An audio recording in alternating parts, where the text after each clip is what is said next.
G'day, here's a nice example of a piece of Koroit Boulder Opal from central Queensland.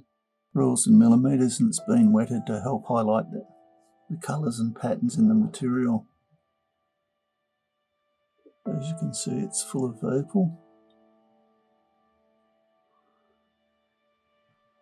Nice and thick, so help keep it stable.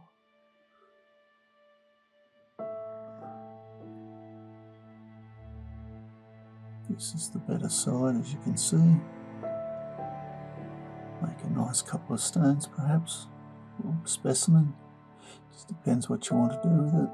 A couple of pendants. I think if you grind this edge off, you end up with more colour. It's the edge of the nut on the outside there.